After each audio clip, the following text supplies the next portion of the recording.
So when we think of the front side connection in the loading sequence, most specifically we're going to be referring to the lead knee and the lead elbow. When we have hitters come in for the first time, we like to refer to this movement as, we call it the frontside K. Some other people may have heard of this as the frontside crunch. And what it's meant to do is really feel yourself load to the center of your body rather than creating a drifting action.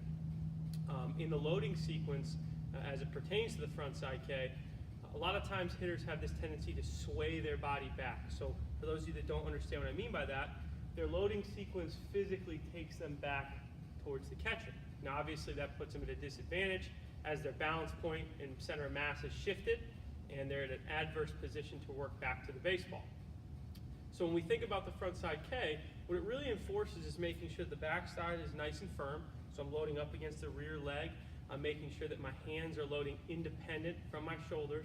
And what we're going to see is that front elbow come down in connection with the knee.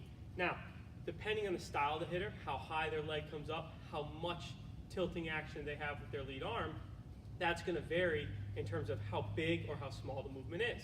So for guys, and I'll work from the side here, for guys that have a big leg lift, so you think of a Jose Bautista type of comp, you're going to see that frontside crunch happen a little taller and a little higher. For an Albert Pujols, who has a very small tilting action with his hands and barely lifts his toe off the ground, you're going to see a smaller but still succinct movement. So what we want to think about with the frontside crunch is maintaining a good center and allowing ourselves to load against the backside and through the center of our body. This allows for a really clean transfer of energy. It does a really good job in terms of keeping my head in a good position to see the baseball and being able to take my most efficient swing.